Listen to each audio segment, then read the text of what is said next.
A truck driver blocked the highway to save a family from a crash, but the next day, he saw his face all over the news. Before we continue, don't forget to subscribe to the channel, like the video, and comment where in the world you're watching from. Let's go. Miguel Ramirez's graying beard trembled as the morning sun cast long shadows across Interstate 40. 23 consecutive days on the road had left dark circles under his eyes, his weathered hands gripping the steering wheel a little too tightly. The dashboard clock read 6:17 a.m., and the Arizona desert stretched endlessly before him, painted in hues of amber and gold. The soft melody of an old ranchera played on the radio, a bittersweet reminder of home. Miguel adjusted his faded Peterbilt cap and rolled his shoulders, trying to ease the stiffness that had settled into his bones. He shouldn't be driving, not after so many consecutive days, well beyond the legal limit for truckers. But what choice did he have? "Your situation is delicate, Miguel," his boss Frank had said 3 weeks ago, eyes cold as he leaned across his cluttered desk. "ICE is cracking down in our sector. Would be a shame if someone made a call about certain paperwork issues." The memory made Miguel's stomach tighten.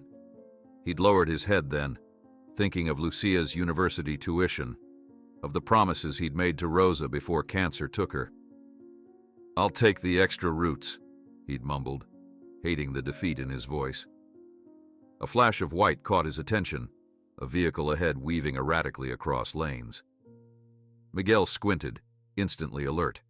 The white SUV swerved sharply right, then left, tires screeching.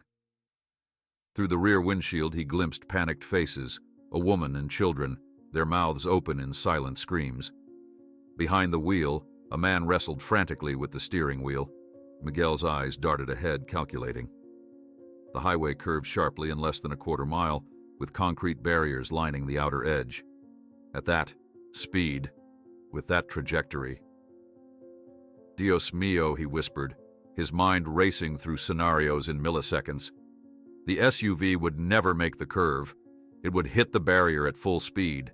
The family, the children, they wouldn't survive. Miguel didn't consciously make the decision. 27 years of driving experience took over.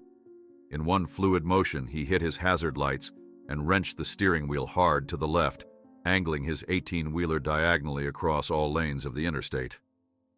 Horns blared furiously around him as the massive truck created an impromptu barricade. Miguel grabbed his CB radio, his voice breaking as he shouted, "Dios mío! Please stop! Runaway vehicle! Everyone stop!" He felt the impact before he heard it. The sickening crunch of metal against metal as the white SUV sideswiped his trailer, spinning wildly before coming to a complete stop, mere feet from the concrete barrier.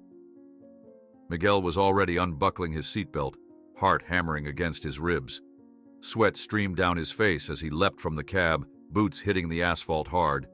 Other vehicles had stopped, drivers emerging cautiously, phones already raised to capture the scene. "Están bien? Are you all okay?" Miguel called, rushing toward the crumpled SUV. His hands trembled as he yanked open the driver's door. Behind the wheel sat a man in his 40s, knuckles white as they gripped the steering wheel, face drained of color. In the passenger seat, a woman clutched her chest, while 3 children huddled together in the back, whimpering. "The brakes!" the man stammered, eyes wide with lingering terror. "They just failed completely. I couldn't stop it. I couldn't." "You are safe now." "Safe," Miguel repeated, his accented English thickening with emotion. He helped the shaking man unbuckle his seatbelt, then moved to the back seat, speaking softly to the children.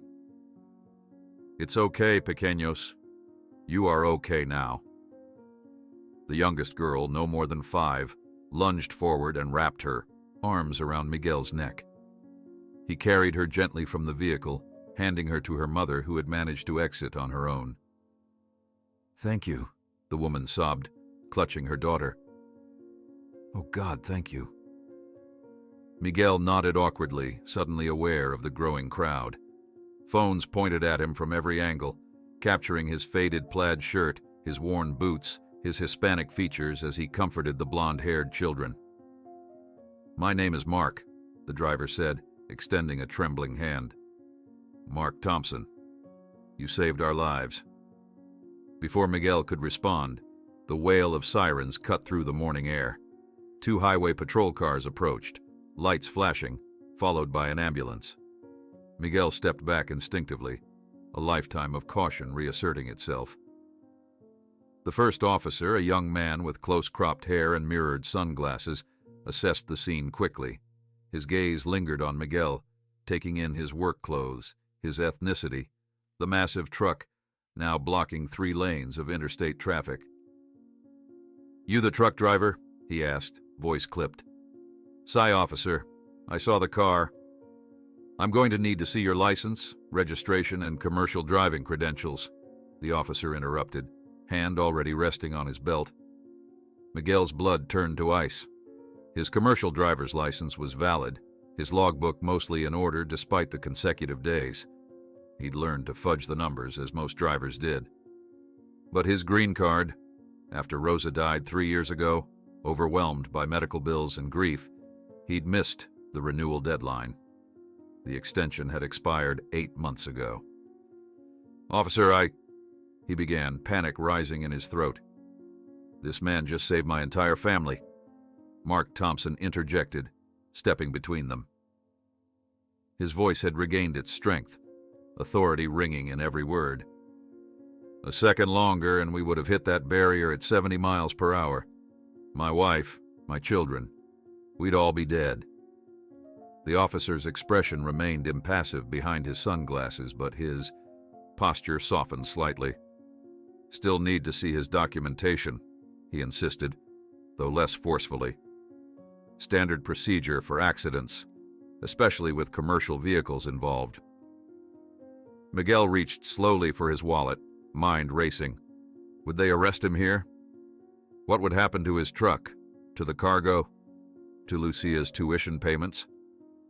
As he fumbled with his wallet, a second officer approached, calling for his colleague. "Sounds like we've got multiple witnesses confirming the SUV had catastrophic brake failure. Need your help securing statements?" The first officer hesitated, then nodded curtly to Miguel. "Stay put. I'll be back for those documents." Relief washed over Miguel as the officer walked away. Mark Thompson placed a hand on his shoulder. "Thank you isn't enough, but it's all I have right now. You put yourself at risk to save strangers." Miguel shrugged uncomfortably. "Anyone would do the same."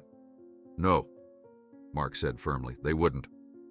While paramedics checked the Thompson family for injuries, Miguel provided a brief statement to the second officer, who seemed more concerned with the mechanics of the accident than Miguel's documentation. He explained how he'd positioned his truck to prevent a collision with the barrier, carefully omitting details about his consecutive days on the road. "Quick thinking," the officer acknowledged, making notes. "Could have been a real tragedy." After nearly an hour, the highway was partially reopened, the damaged SUV towed away, and Miguel was grudgingly allowed to move his truck to the shoulder for inspection before continuing his route. The Thompson family had been taken to a nearby hospital for precautionary examination, though no serious injuries were reported. As Miguel climbed back into his cab, exhaustion hitting him like a physical weight, his phone buzzed with angry messages from his boss, demanding updates on his delayed delivery. He ignored them, hands shaking too badly to type. Turning the key in the ignition, Miguel didn't notice Jennifer Thompson standing by the ambulance, watching him intently. He didn't see her pull aside a local reporter who had arrived at the scene, pointing urgently toward his departing truck. And he certainly didn't hear her whisper with fierce determination, "We need to find that angel. He needs to be recognized for what he did." Miguel's knuckles turned white as he gripped the steering wheel, his truck rejoining the sparse early morning traffic on Interstate 40. The local radio station's cheerful jingle filled the cab, followed by the news anchor's voice that made his heart skip a beat. Authorities are seeking to identify the heroic Hispanic truck driver who risked everything to save a family on Interstate 40 this morning. Viral footage shows the quick-thinking driver using his 18-wheeler to stop an out-of-control vehicle moments before what would have been a fatal crash. Miguel slammed his hand against the radio, cutting off the broadcast mid-sentence. His breath came in short, panicked bursts as he glanced at his phone, lighting up with notifications. 20 missed calls from his boss, each voicemail more furious than the last. "Where the hell is my truck? I just saw it on the news. You're fired." The final message left no room for misunderstanding. Frank's voice, usually controlled even when angry, had reached a new pitch of rage that sent chills down Miguel's spine. For the remaining hours of his drive to Albuquerque, Miguel kept the radio off, focusing only on completing his final delivery. The irony wasn't lost on him. After saving lives, he'd lost his livelihood. By the time he pulled into the delivery depot, the skeleton weekend crew gave him curious looks. One worker whispered to another, pointing not so subtly at Miguel's truck. "You're the guy, aren't you?" the shipping manager asked while signing off on the delivery papers. "From the interstate this morning?" Miguel mumbled something noncommittal, kept his head down, and left, as quickly as possible. He returned the now former company truck to the yard, gathered his personal belongings into his weathered duffel bag, and caught a city bus home. The small apartment complex in the South Valley of Albuquerque had never looked so much like a sanctuary. 3 weeks away had left a thin layer of dust on everything, the air stale and hot. Miguel dropped his bag by the door and immediately went to the windows, drawing the blinds closed against the afternoon sun. Through the thin walls, he could hear his neighbor's television blaring the local news. The search for the interstate hero continues, as the Thompson family offers a reward for information leading to his identification. Social media has erupted with the hashtag #FindTheHeroTrucker, with the viral video now exceeding 10 million views.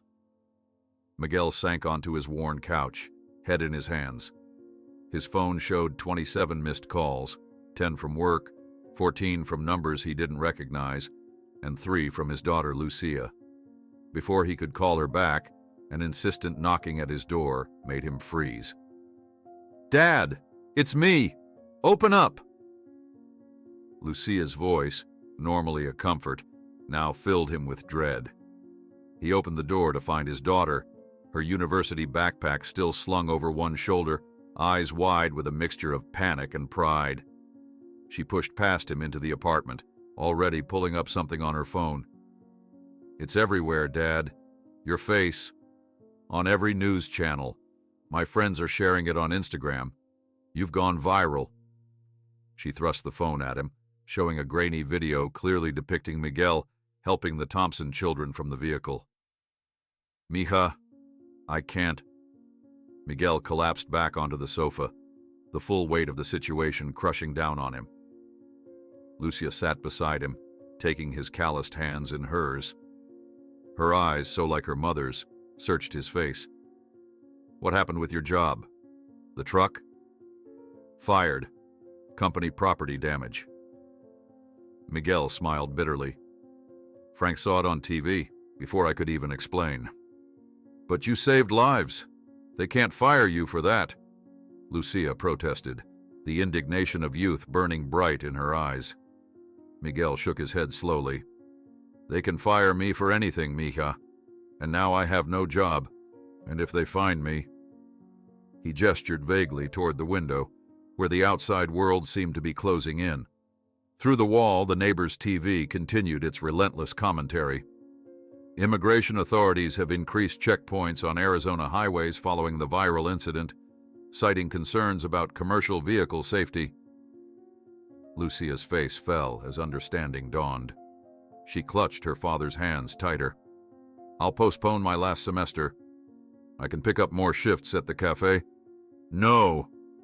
Miguel stood up decisively, suddenly energized by the one thing that had always driven him, his daughter's future. "You will graduate. Your mother and I promised each other you would finish college." He began pacing the small living room, mind racing. "I need to disappear for a while. I have a cousin in El Paso." At that precise moment, Miguel's cell phone rang, an unknown number with an Arizona area code. Without thinking, he answered.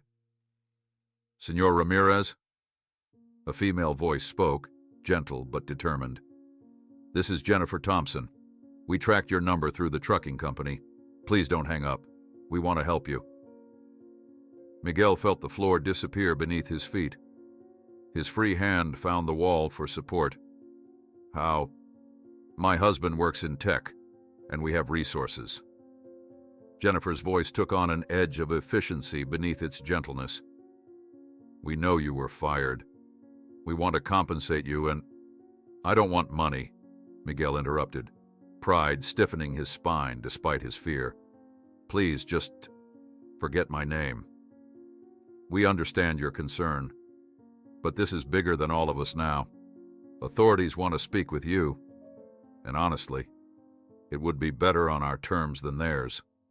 The conversation continued for several more minutes.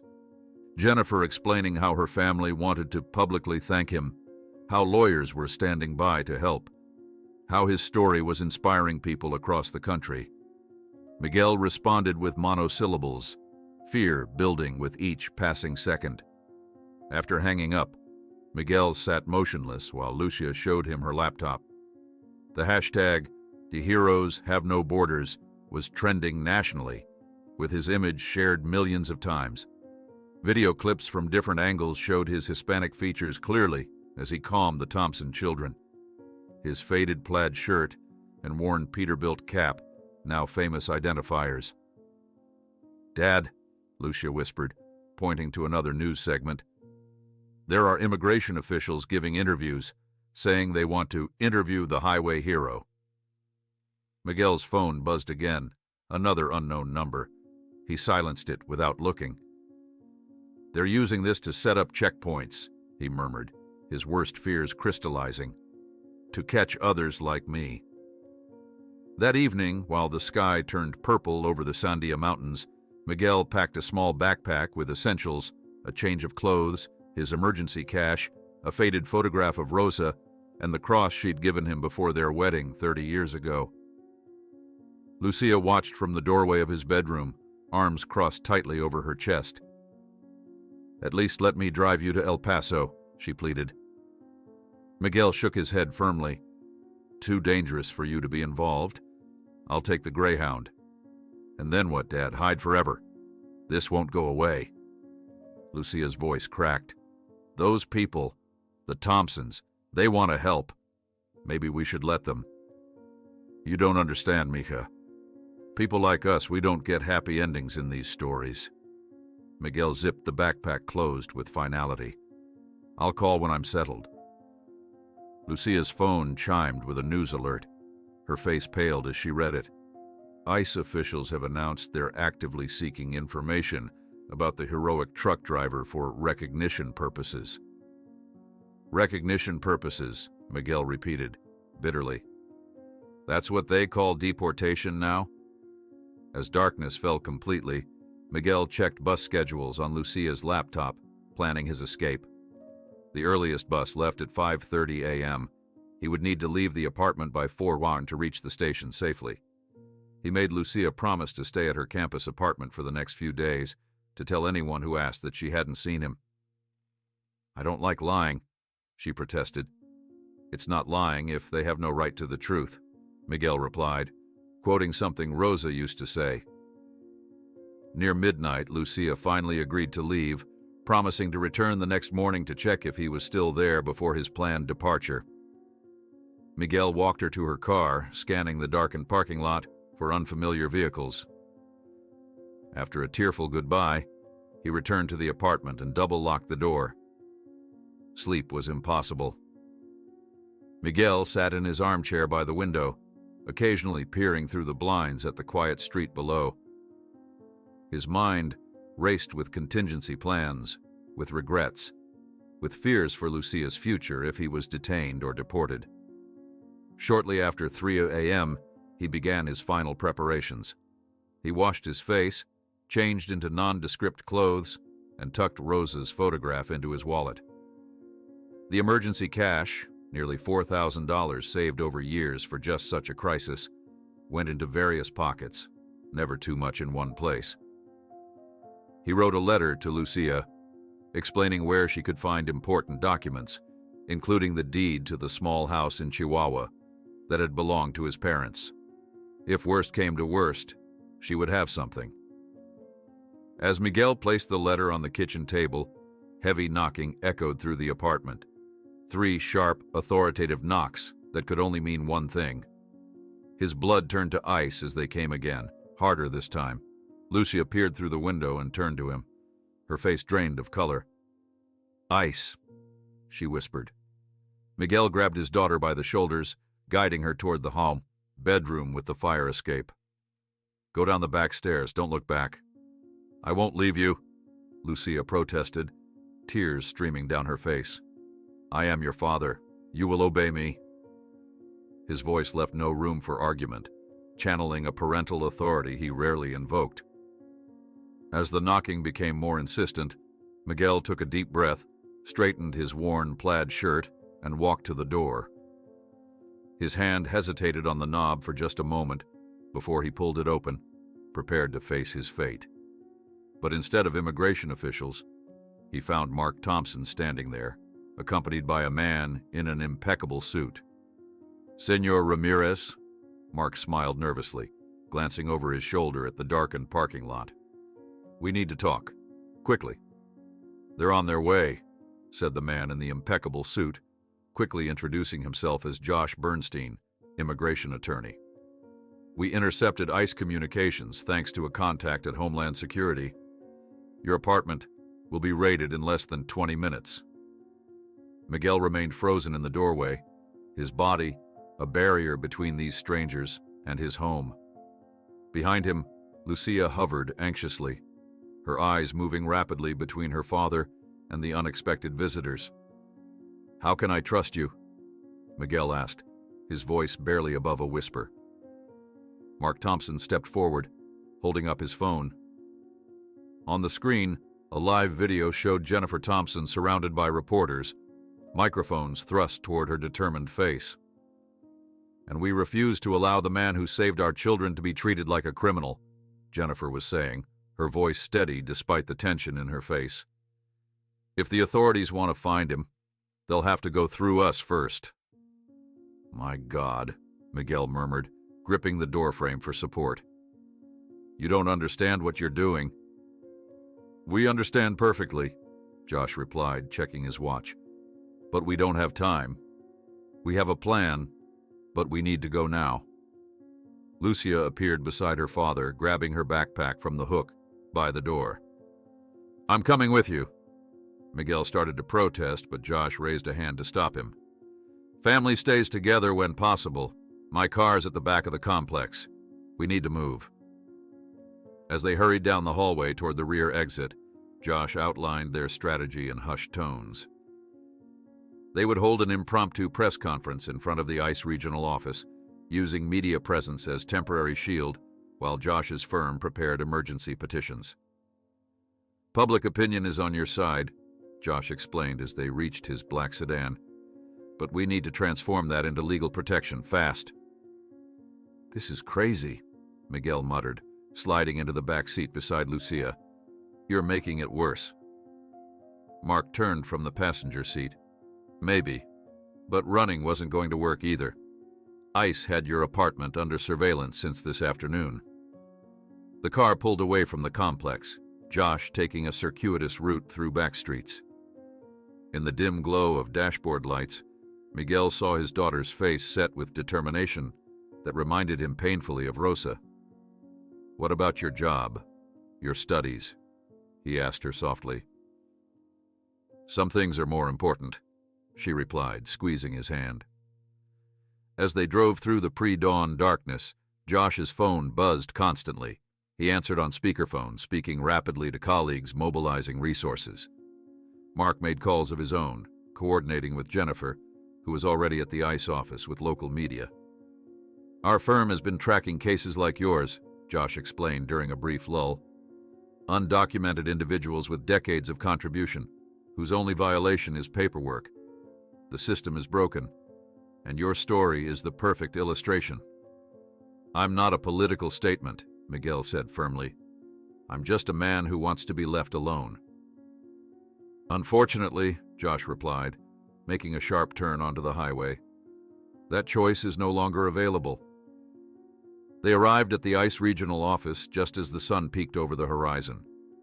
Miguel was stunned by the scene. Dozens of cameras, reporters clutching coffee cups, and a crowd of impromptu protesters holding hastily made signs. Heroes have no borders, and protect Miguel Ramirez.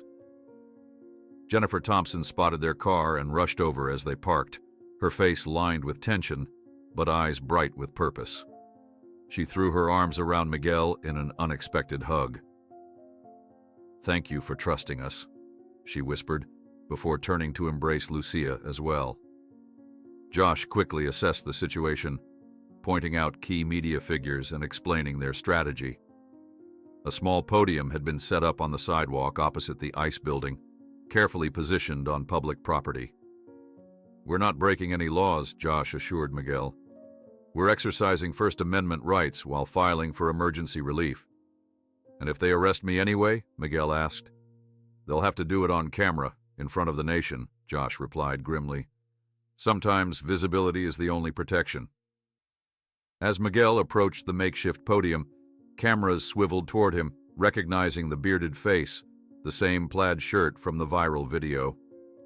He looked back at Lucia, who nodded encouragingly, though fear shadowed her eyes. Miguel had never spoken publicly before. In all his years in America, he had deliberately remained invisible, head down, working hard, avoiding attention. Now his face was being broadcast live across the country, his name on everyone's lips. "My name is Miguel Ramirez," he began, his voice trembling at the microphone. "I have lived in the United States for 30 years. I came legally, worked legally, paid taxes. I lost my wife to cancer 3 years ago, and I couldn't keep my papers current while paying her medical bills." The crowd hushed. Behind them, black vehicles with ICE emblems approached slowly, parking at a distance. Agents watching, but not yet advancing. "I am not a hero," Miguel continued, steadier now. "I did only what any father would do, what any human being would do. When I saw that family in danger, I didn't think about consequences. I only knew I couldn't let those children die if I could prevent it." His eyes found Mark and Jennifer in the crowd, their children beside them, the youngest clutching a hand-drawn picture of a truck with angel wings. "This country has been my home since I was 23 years old.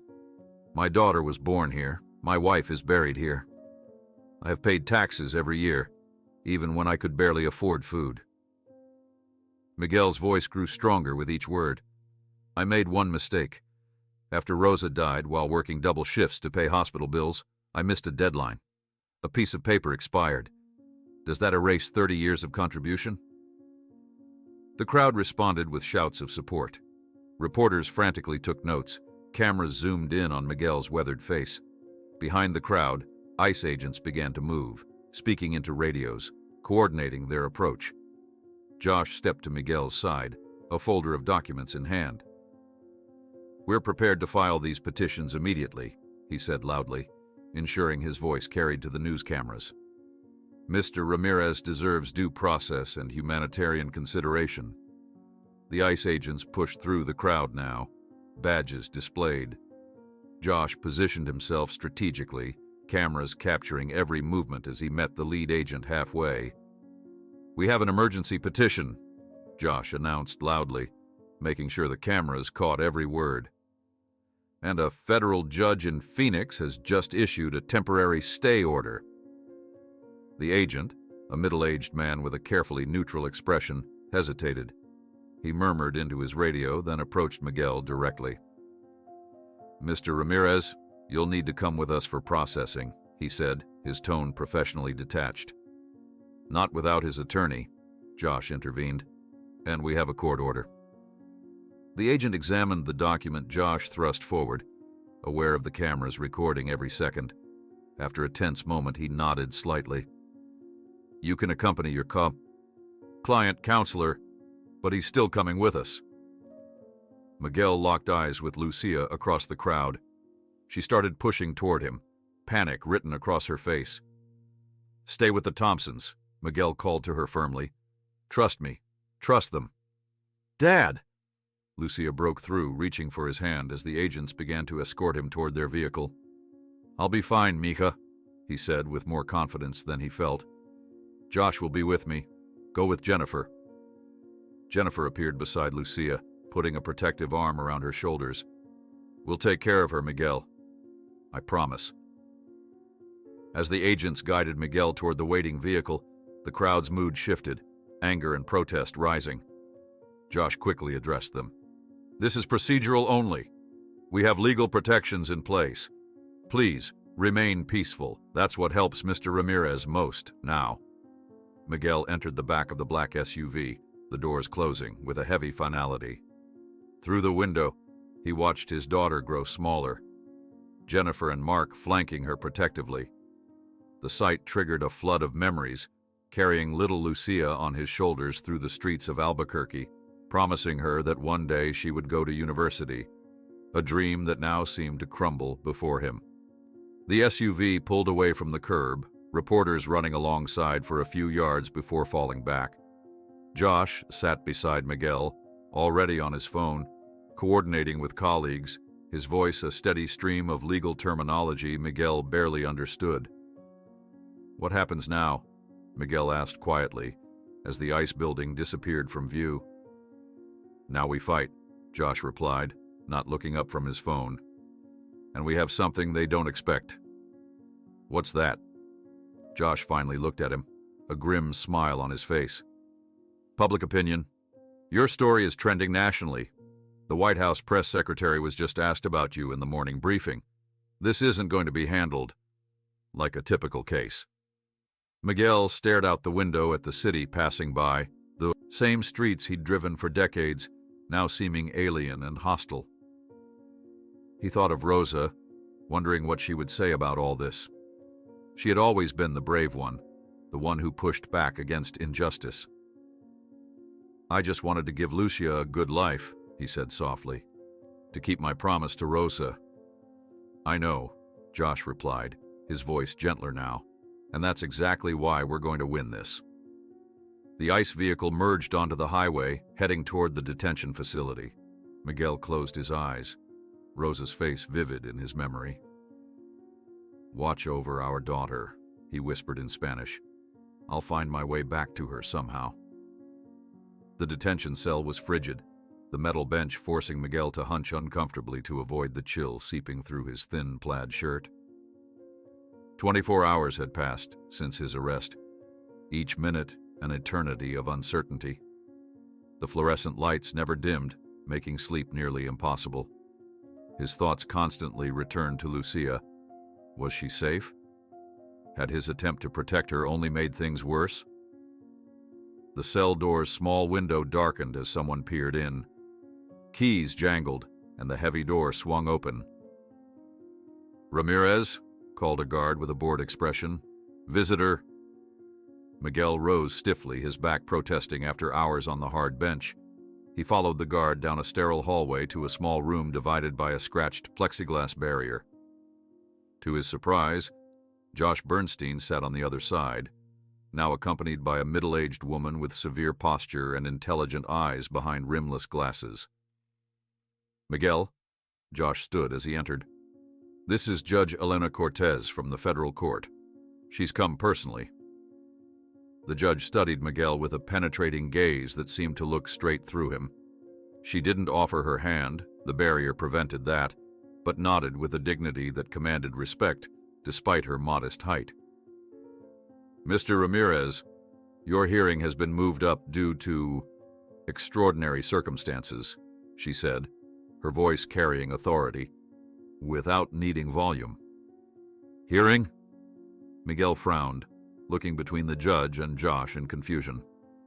"Something unprecedented is happening out there," Josh explained, sliding a tablet through the small transfer drawer in the barrier. "See for yourself." Miguel took the tablet with hesitant hands. The screen showed social media feeds dominated by hashtags like #FreeMiguel and ear heroes have no borders. An online petition had surpassed 2 million signatures in less than a day. News channels played footage of the highway incident alongside Miguel's brief press conference, with panels of commentators debating immigration policy reform. Most surprisingly, the tablet displayed an open letter signed by dozens of congressional representatives from both parties, demanding compassionate review of his case and questioning the prioritization of resources to detain individuals who demonstrate extraordinary civic courage. "The court rarely moves with such urgency," Judge Cortez explained, clasping her hands on the table. "But when all three branches of government agree a case deserves special consideration, exceptions can be made." Miguel handed the tablet back, feeling oddly detached from the man being discussed in all those forums. "Why are you here, Your Honor? Is this normal?" "No, Mr. Ramirez, this is not normal procedure," she replied candidly. "I came because your case has implications beyond your individual circumstances. It has become a flashpoint in a larger debate." "I don't want to be a symbol," Miguel said quietly. "I just want to go home to my daughter." Judge Cortez's expression softened slightly. "I understand. But sometimes private lives intersect with public issues in ways we don't choose. Your hearing has been scheduled for 3 p.m. today. I wanted to inform you personally as a courtesy." After the judge departed, Josh remained, outlining the accelerated legal strategy while Miguel struggled to process everything. "Where is Lucia? Is she safe?" He finally interrupted. "She's with the Thompsons," Josh assured him. "Their house has better security than most small banks. She's been helping coordinate social media support, actually. That girl has quite a talent for activism." Miguel smiled despite himself. "Like her mother." "The Thompsons will be at the hearing today. Lucia, too." Josh gathered his papers. "The detention officers will bring you to the courthouse. I'll see you there." After Josh left, Miguel was returned to his cell. The hours crawled by, his mind cycling through possible outcomes. Deportation still seemed the most likely result, despite all the attention. He'd seen too many people disappear into the system, their stories forgotten once the media moved on to newer outrage. At 2 p.m., guards arrived to transport him. They placed him in handcuffs.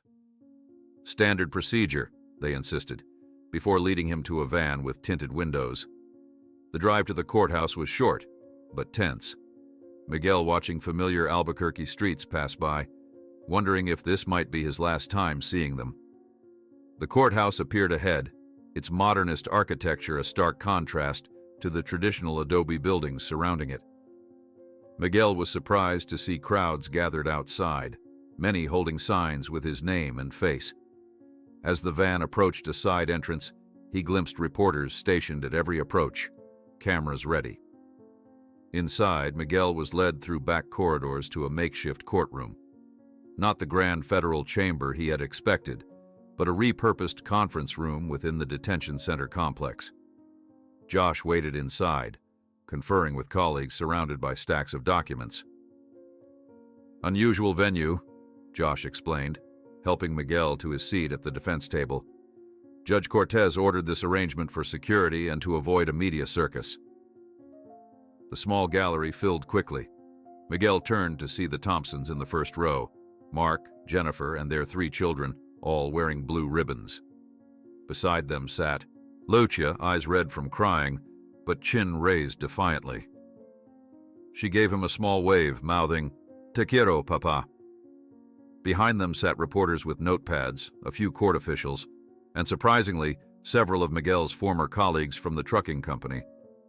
One, an older driver named Pete, who had trained Miguel years ago, nodded solemnly when their eyes met. At precisely 3 p.m., a side door opened, and Judge Cortez entered. Everyone rose as she took her seat at the head table, which had been positioned on a small platform to create the semblance of a traditional courtroom.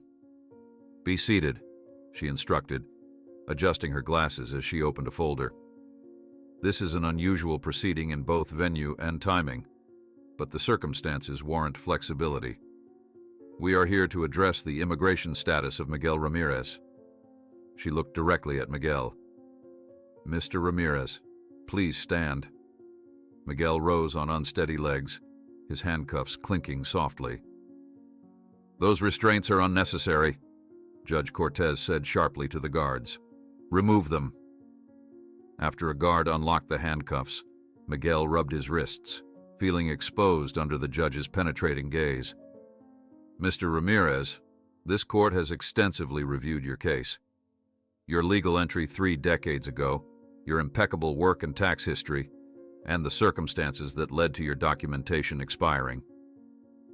Judge Cortez removed her glasses, a gesture that somehow made the moment more personal. The law was not designed to punish men who lose wives to cancer and then save children from certain death. This court grants temporary stay status while your case is processed for permanent residency under exceptional humanitarian provisions. For a moment, Miguel couldn't process the words. He stood frozen, waiting for the other shoe to drop, for the conditions, for the but that usually followed any good news in his experience. Instead, the room erupted in applause. Lucia launched from her seat, rushing past the bailiff to throw her arms around her father. Miguel held her tightly, sobs racking his body as 3 decades of vigilance and fear began to release their grip on his chest. The Thompson family surrounded them both in a collective embrace. Jennifer was crying openly, while Mark repeatedly clasped Miguel's shoulder, too overcome for words. Even the youngest Thompson child, the little girl Miguel had carried from the SUV, wrapped her arms around his legs. Order, please, Judge Cortez called, though her stern expression had softened. Mr. Ramirez, there will be paperwork and procedures to follow. You are not entirely out of the woods, but you will not be detained during this process. Mr. Bernstein will guide you through the next steps. Josh approached with his hand extended. We did it, he said simply, as if those 3 words could encompass the miracle that had just occurred. As the courtroom slowly emptied, Miguel found himself surrounded by well-wishers. His former colleagues slapped his back and promised to help him find new work. Reporters requested interviews, which Josh deftly deflected. The judge departed with a small nod to Miguel that seemed to carry a personal acknowledgement of justice served. Outside the courthouse, Miguel squinted in the bright New Mexico sunshine, his arm around Lucia's shoulders. A small crowd had gathered, cheering as he emerged. The air felt different somehow, lighter, as if he could finally breathe fully after decades of shallow breaths. What happens now, Josh? Miguel asked as they walked toward Mark Thompson's waiting car. Now we make sure this temporary reprieve becomes permanent, Josh replied. It will take some months, but with the public support behind you and the judge's clear opinion, I'm optimistic. And work? How will I support Lucia? Mark stepped forward.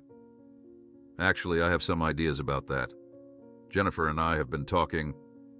6 months later, Miguel stood beside his newly purchased truck, the logo, Ramirez and Daughter Transport, freshly painted on the door. What had begun as a small loan, guaranteed by the Thompsons, had evolved into a legitimate business, with Miguel handling the driving while Lucia managed the administrative side between her university classes. After receiving his officially renewed green card that morning, Miguel had decided to make his first delivery along the same stretch of Interstate 40 where everything had begun.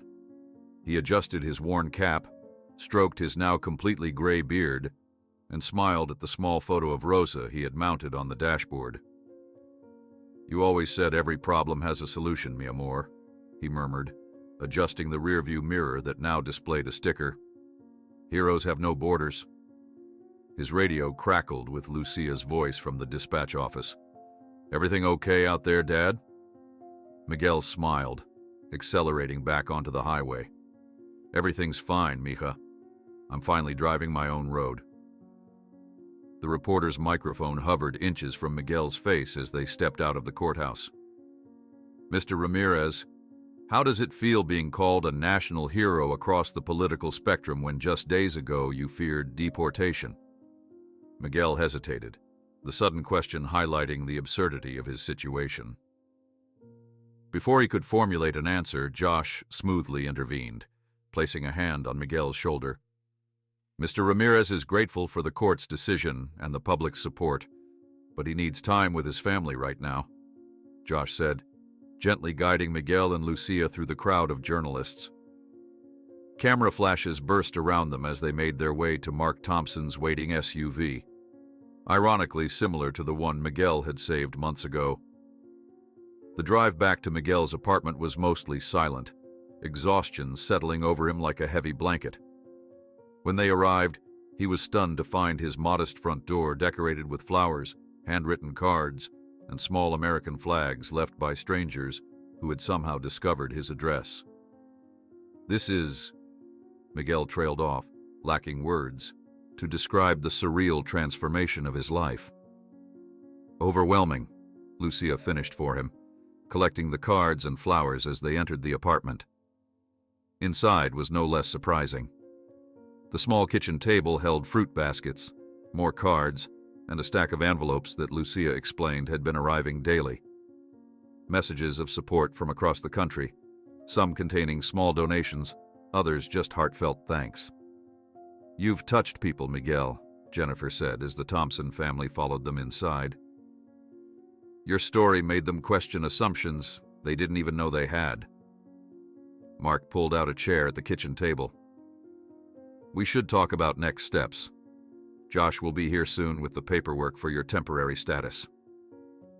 Miguel nodded, still dazed as he stared at a child's drawing of a truck with angel wings, remarkably similar to the one the youngest Thompson child had made, but from someone he'd never met. An hour later, Josh arrived with a folder of documents. The kitchen became an impromptu conference room.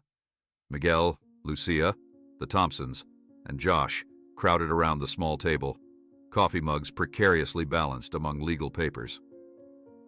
"The temporary stay is secure," Josh explained, pointing to various highlights in the documents. "We file for permanent residency next week. Judge Cortez has essentially fast-tracked you, but there will still be bureaucracy to navigate." Miguel nodded, signing where indicated, his signature still bearing the careful precision of someone who had spent decades ensuring every document was perfect. "What about work?" he finally asked, the question that had been weighing on him since his firing. "I need to support Lucia." Mark Thompson cleared his throat. "Actually, Jennifer and I have discussed this. We'd like to help you start over. A loan to purchase your own truck, perhaps. You have the experience, the reputation now." "I can't accept such," Miguel began. "It's not charity," Jennifer interjected firmly. "It's an investment in a business we believe will succeed. With interest, if that makes you feel better." Lucia's eyes lit up. "Dad, this could be your chance. No more driving for someone else. No more threats hanging over your head." Miguel rubbed his beard thoughtfully. "I have driven for others my whole life. To own my own truck." The idea seemed both terrifying and exhilarating. "Think about it," Mark said. "No rush. You've had enough decisions forced on you lately." The following morning, Miguel woke early, his body still on truck driver time despite having nowhere to go. He made coffee and opened his laptop, a gift from Lucia 2 Christmases ago that he rarely used. The screen filled immediately with news stories about his case, his own face staring back at him from dozens of websites. Highway hero gets judicial reprieve. Immigration case spotlights system flaws. From near deportation to national symbol. Miguel quickly closed the browser, uncomfortable with his newfound fame. Instead, he navigated to job listings, searching for driving positions. Most required company-specific experience or certifications he hadn't needed to renew after being fired.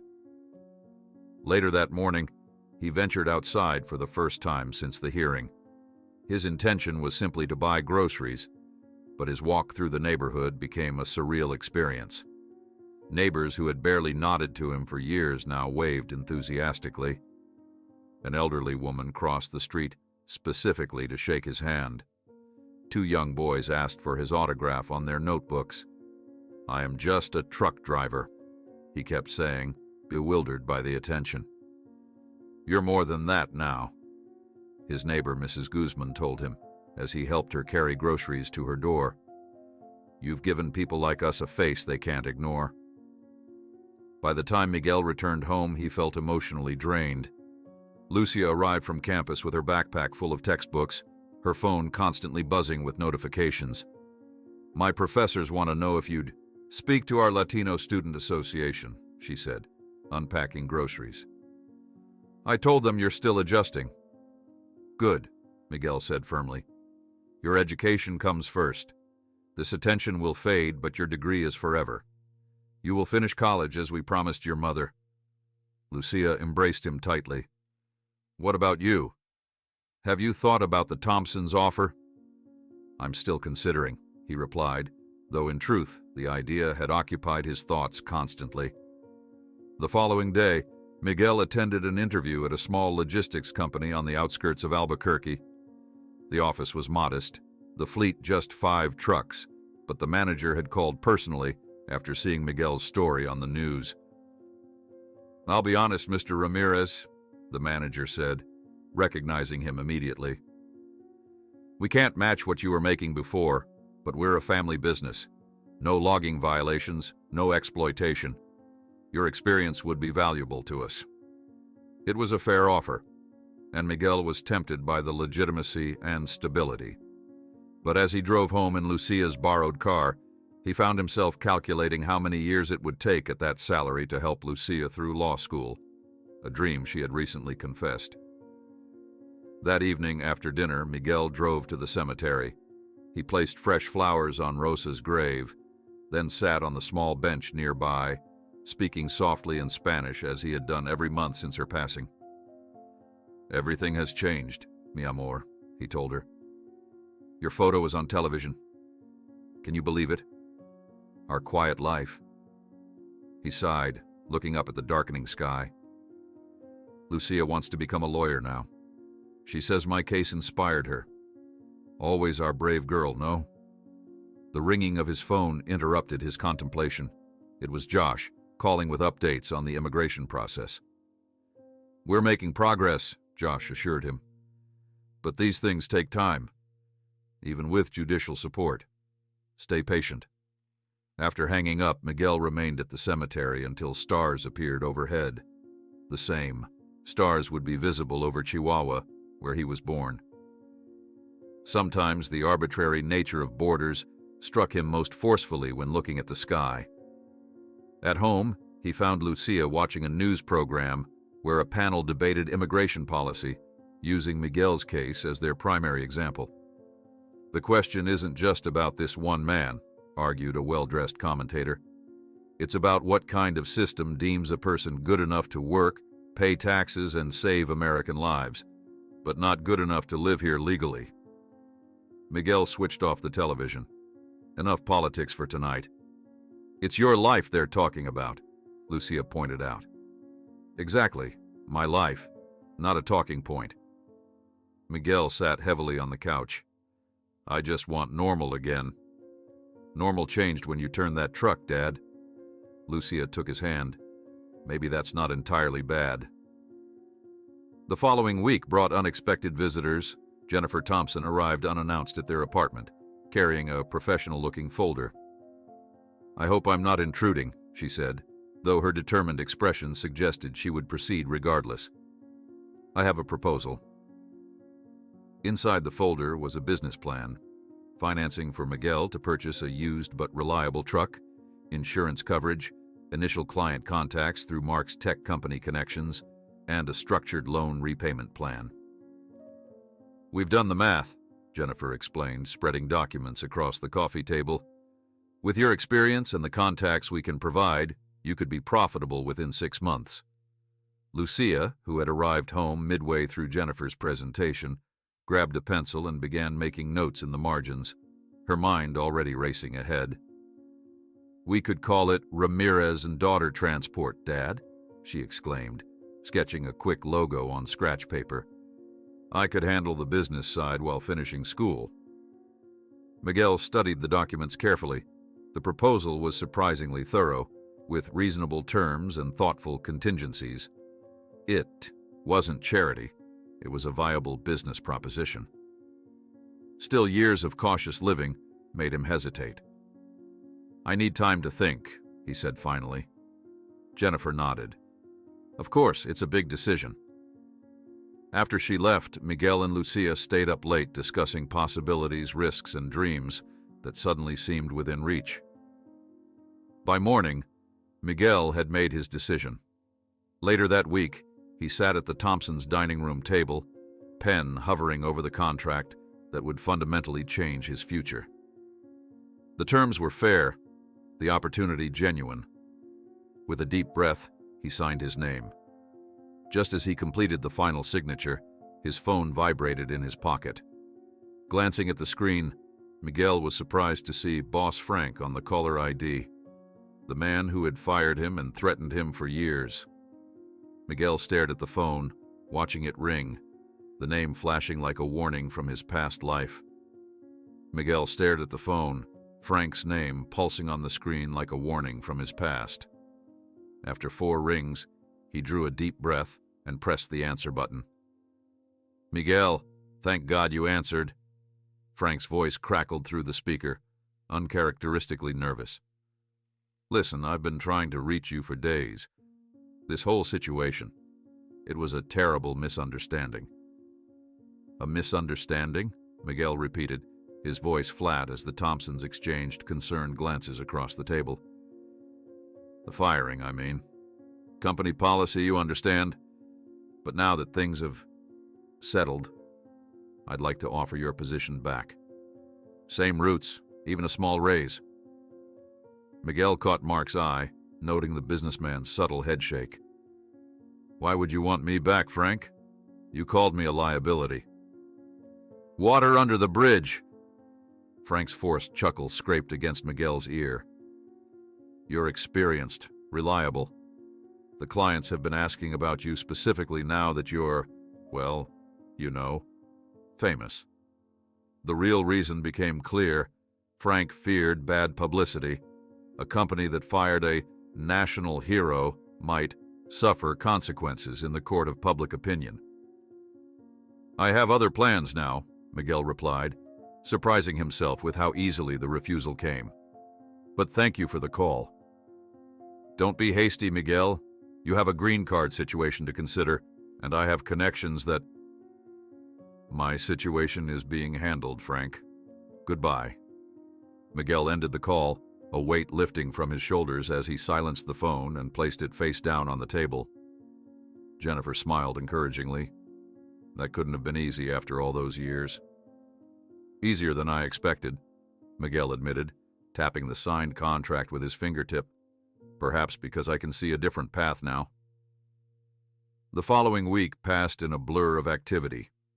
Miguel and the Thompsons met with a small business consultant in their kitchen, the table covered with spreadsheets, market analyses, and licensing requirements. The consultant, a compact woman named Gloria with decades of experience helping immigrant entrepreneurs, didn't mince words. "The trucking industry has tight margins," she warned, adjusting her reading glasses. "But your experience gives you an edge, and the publicity won't hurt for landing initial contracts."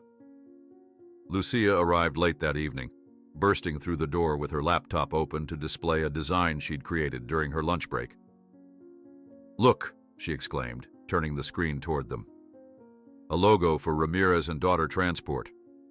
The simple design featured a stylized truck with subtle angel wings incorporated into the trailer lines.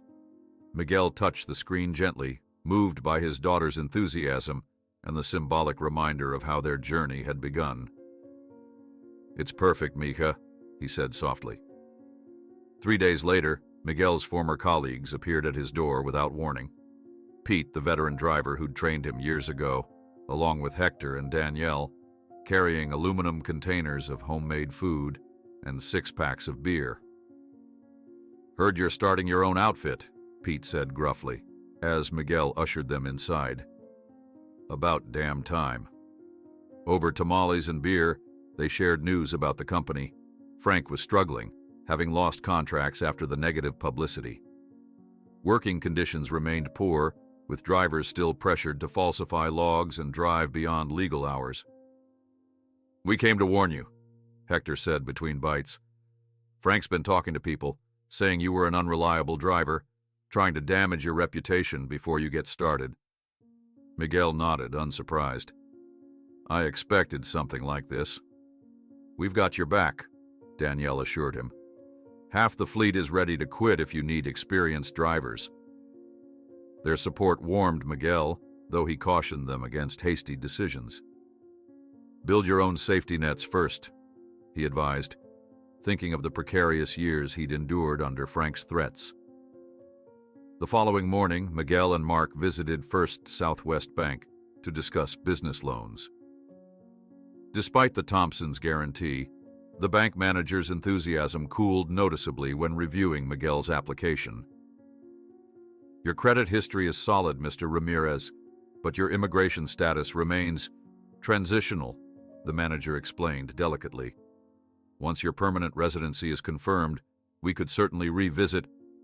The bank's glass door swung open and Mark Thompson straightened in his chair as the bank president himself approached, hand extended. "Mark, I thought that was your car outside. What brings you in today?" The president's eyes darted curiously to Miguel. "Luis, meet Miguel Ramirez," Mark said, standing. "We're setting up financing for his new transport company, but it seems there are some concerns about his temporary status." Recognition dawned on the president's face. "The highway hero? I saw you on the news." He turned to the manager. "David, Mr. Ramirez's application has my personal endorsement. Mr. Thompson's guarantee should be more than sufficient." With the bank president's intervention, the loan process accelerated, remarkably. By afternoon, Miguel had preliminary approval, pending final paperwork. As they left the bank, Miguel looked at Mark. "You knew he would be there." Mark smiled slightly. "I may have checked his calendar when choosing which branch to visit. Sometimes it's about who you know, Miguel. That's not unfair. It's just reality." The next day, they visited a trucking yard where a 5-year-old Peterbilt was for sale, older but meticulously maintained, with reasonable mileage. The owner, retiring after 30 years on the road, walked Miguel through every detail, speaking the specialized language of career drivers. "She's got quirks," the owner admitted, patting the hood affectionately. "Runs hot on long desert stretches. But she's trustworthy, like me." He winked at Miguel. "Gets you home every time." Miguel ran his hand along the truck's side, peering into the cabin that would potentially become his new office.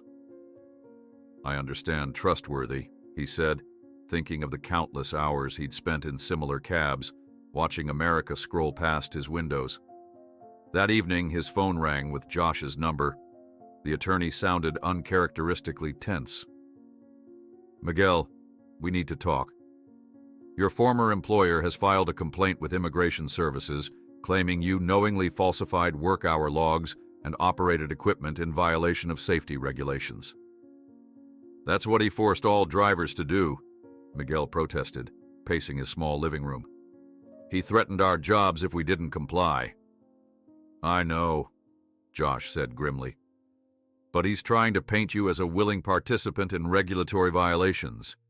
It's a desperate move, but we need to counter it quickly." After the call, Miguel sat in darkness on his small balcony, the weight of Frank's betrayal settling over him. Even now, with public support and legal help, the shadows of his vulnerable status could be weaponized against him. Lucia found him there an hour later, placing a gentle hand on his shoulder. "Josh called me. We'll fight this, Dad." The following day brought another surprise visitor, a journalist from The New Yorker who had somehow obtained Miguel's address. His pitch was compelling, a full-length profile exploring Miguel's journey, potentially expanding into a book. "Your story represents something essential about America right now. the journalist explained earnestly. Miguel listened politely before declining. "My story is still being written," he said, "and parts of it are just for my family." That night, unable to sleep, Miguel and Lucia sat at their kitchen table eating ice cream directly from the container, a rare indulgence they'd shared since she was small.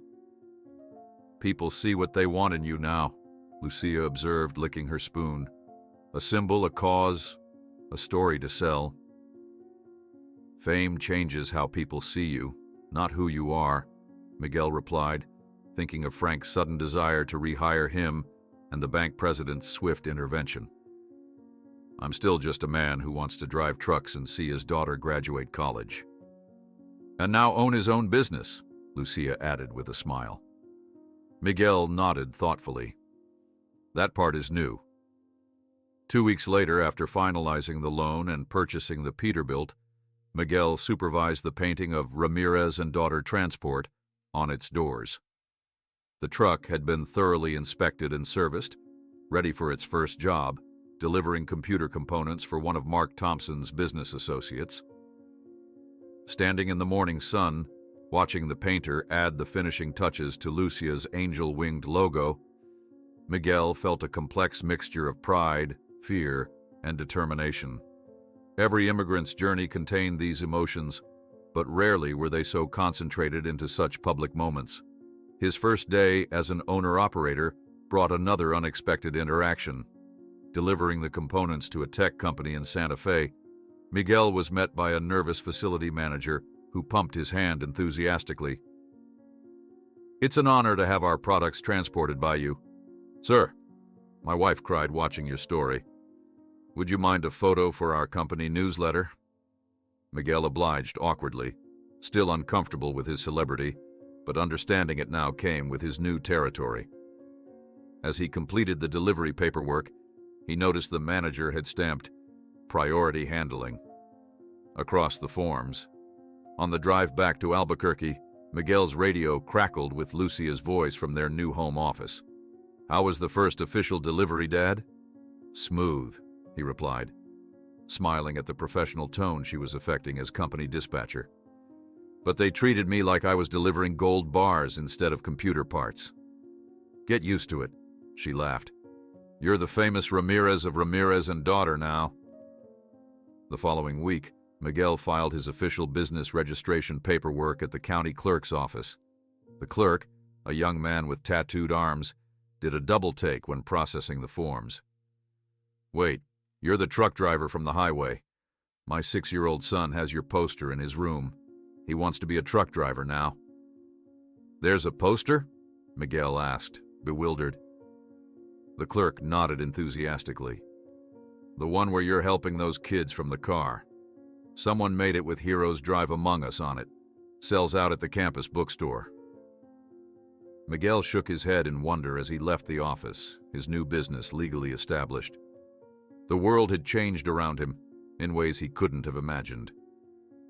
That evening, as he reviewed their fledgling company's first week of operations with Lucia, Miguel received a notification from Josh. "Final immigration hearing set for next week. Prepare for surprises. Frank has mobilized resources against you." Miguel reread Josh's message, his hands trembling as he leaned against his newly acquired truck. The afternoon sun gleamed off the fresh paint, bearing the Ramirez and Daughter Transport logo. What should have been a moment of pride was overshadowed by 4 ominous words. "Frank has mobilized resources." The following morning, Miguel and Lucia sat across from Josh in his downtown office, the attorney's expression grave as he spread documents across his polished desk. "Frank has submitted affidavits claiming you routinely falsified driving logs and operated equipment in unsafe conditions," Josh explained, pointing to highlighted sections. "He's portraying himself as a responsible employer who was unaware of your deceptions." "That's absurd," Lucia exclaimed, her voice rising. "He threatened Dad and every driver who didn't break regulations."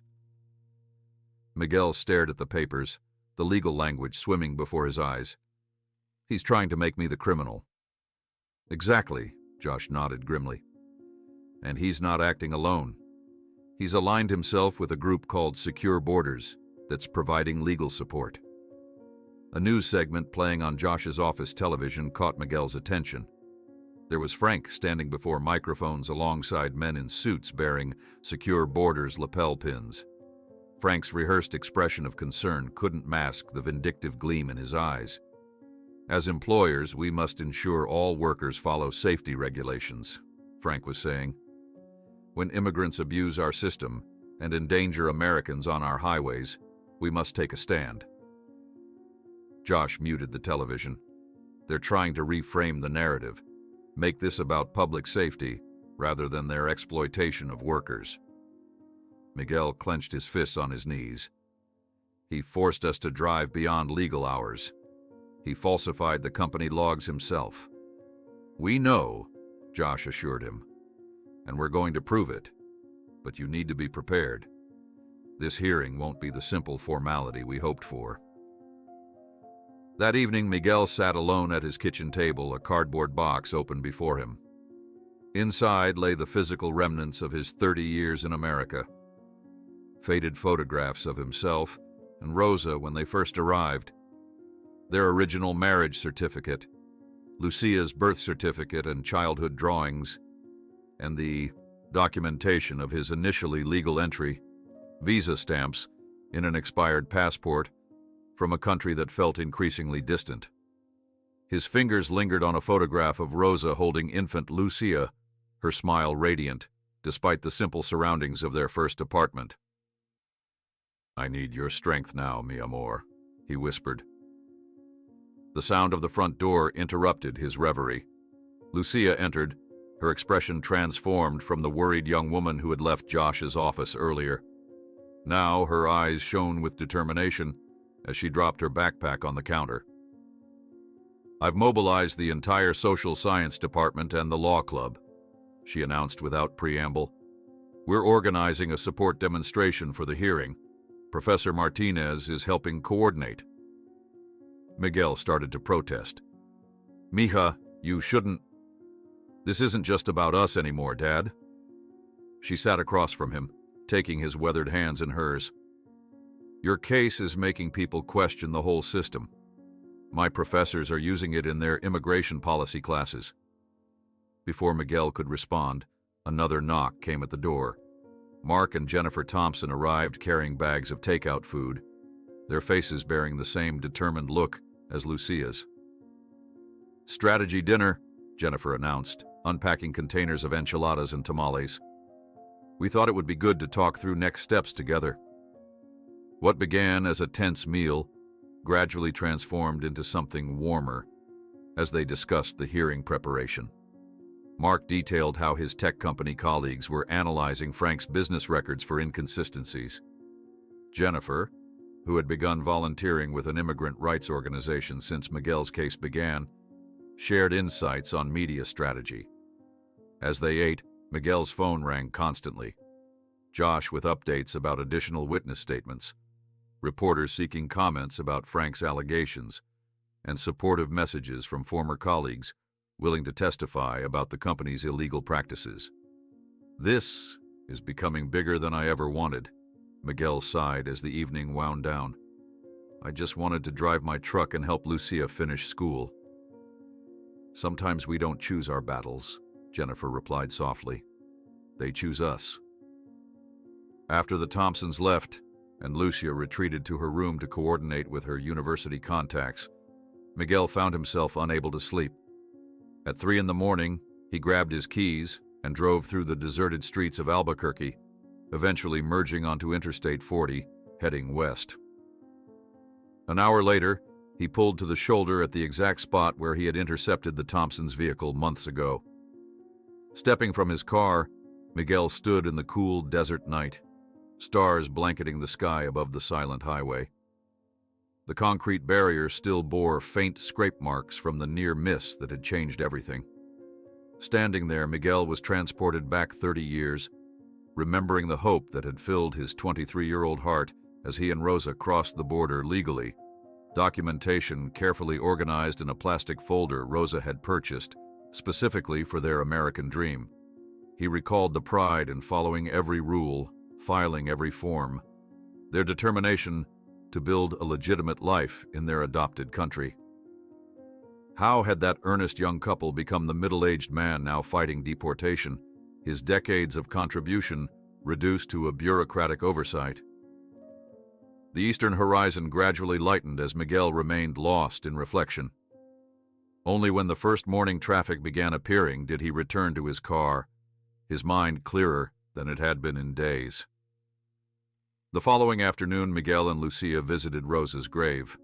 They placed fresh roses against the simple headstone, Lucia kneeling to clear away fallen leaves while Miguel stood with his hand resting atop the marker. "We need your strength now, Mama," Lucia whispered, echoing her father's words from the night before. "She always said courage wasn't about being fearless," Miguel told his daughter. "It was about doing what's right even when you're terrified." They spent an hour there, sometimes talking to Rosa, sometimes to each other, a family conference with its most essential member present only in spirit. When they finally left, both felt Rosa's determination had somehow transferred to them. The days before the hearing passed in a blur of preparation. Josh's office became their second home as they assembled documentation. Old photographs proving decades of residence, tax returns showing consistent payment even in the leanest years, letters of recommendation from community members, and statements from former colleagues confirming Frank's illegal practices. During these sessions, Josh played devil's advocate, asking Miguel increasingly difficult questions to prepare him for cross-examination. "Why should we allow you to remain when you violated the terms of your residency?" Josh demanded, his tone deliberately harsh. "Because one oversight doesn't erase 30 years of contribution," Miguel replied steadily. "Because America claims to value family, hard work, and redemption. Because sending me away would punish my American-born daughter for my mistake." "Good," Josh nodded approvingly. "Direct, honest, and compelling. Stick to that approach." The evening before the hearing, dozens of students gathered outside the courthouse for a candlelight vigil. From a distance, Miguel watched young people of all backgrounds holding signs bearing his name and phrases like "Keep families together" and 30 years of contribution matters. "Your story is changing minds," Professor Martinez told Miguel when Lucia introduced them. "Students who never thought about immigration policy are questioning the system that would deport someone like you." As darkness fell completely, the Thompson family joined Miguel and Lucia at the vigil. Their children had made hand-drawn signs, the youngest still occasionally having nightmares about the accident Miguel had prevented. Mark pulled Miguel aside, speaking quietly away from the crowd. "You know, you didn't just save my family that day on the highway," he confessed. "You saved my humanity too." "What do you mean?" Miguel asked. Mark looked uncomfortable. "Before the accident, I was politically aligned with people like those supporting Frank now. I had opinions about immigration without knowing any actual immigrants." He met Miguel's eyes directly. "You forced me to see the person behind the policy debates. Many people watching your case are experiencing the same transformation." Later that night, Miguel sat alone on his small apartment balcony, watching the same stars that shone over both Mexico and the United States, countries separated by a line invisible from space. The thought comforted him somehow that borders were human inventions, not cosmic realities. He stayed there until the eastern sky began to lighten, marking the dawn of his hearing day. After a quick shower and a breakfast he couldn't taste, Miguel dressed in his best suit, purchased years ago for Rosa's funeral, the only formal occasion that had warranted such expense.